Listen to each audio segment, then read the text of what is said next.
गौरव त्यागी और चल रहा है हमारा क्लास 9 का टॉपिक, जिसके अंदर हम पढ़ रहे हैं कि किस तरह से होता है आपका डिफ्यूजन या किस तरीके से होता है आपका ऑस्मोसिस। तो हमने जो पहले टॉपिक चुना है वो हमने चुना है कि किस तरह से होता है डिफ्यूजन। तो हमें ये पता होना चाहिए जो डिफ्यूजन होता है वो गैसेस के अंदर होता है, जो ऑस्मोसिस होता है वो वाटर के अंदर होता है। ये दोनों ही बातें कंसंट्रेशन पे डिपेंड करती है। जिस जगह का कंसंट्रेटिक ज्यादा होता है वो हमेशा लो की ओर चलता है, यानी कि आपको एक वर्ड याद कर लेना है, हाई से लो की ओर।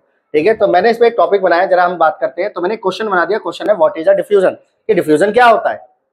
तो यहाँ पे हमने गैस के एक्सचेंज की बात करी है, तो हम मानते हैं कि हमारे पास एक सेल है जिसके अंदर कार्बन डाइऑक्साइड फुल है। ठीक है, यानी कि उसके अंदर क्या है, गैस की मात्रा ज्यादा है। तो जो उसका वेस्ट है, जो कार्बन डाइऑक्साइड है वो ज्यादा है, तो वो क्या होगा, वो बाहर की ओर जाएगा।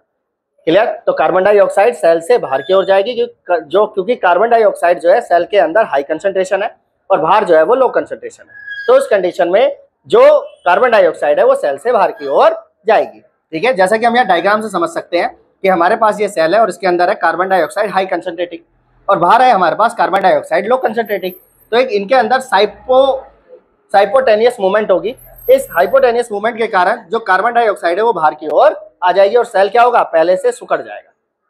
अब इसका अपोजिट जानते हैं। इसका अपोजिट है कि जो बाहर है उसके अंदर ऑक्सीजन की मात्रा ज्यादा है, आउटसाइड ऑक्सीजन की मात्रा ज्यादा है देन अ सेल। तो उस कंडीशन में जो ऑक्सीजन है वो सेल के अंदर आएगी। क्लियर, और सेल फूल जाएगा। क्लियर। तो ये था हमारा गैस का एक्सचेंज। तो गैस के एक्सचेंज में हम ऐसे भी बोल सकते हैं, कुछ सिंपल एग्जांपल लेकर। फॉर एग्जांपल मैंने कहा आपसे गुब्बारा, जब गुब्बारे में हम फूंक भरते हैं, हवा भरते हैं, तो गुब्बारे का प्रेशर अंदर की ओर बढ़ जाता है, यानी कि अंदर क्या हो गया, हाई कंसंट्रेशन हो गया।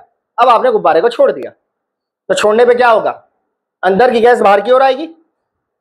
ऐसा क्यों नहीं होता बाहर की गैस अंदर चली जाए, क्योंकि उस कंडीशन में जो हाई कंसंट्रेशन है वो गुब्बारे के अंदर है और बाहर कम है, इसलिए गैस बाहर की ओर आएगी और गुब्बारा क्या होगा, पिचक जाएगा। समझ आई बात। तो इसे हम क्या बोलते हैं, डिफ्यूजन। पसंद आया तो लाइक करें, सब्सक्राइब करें। Thank you.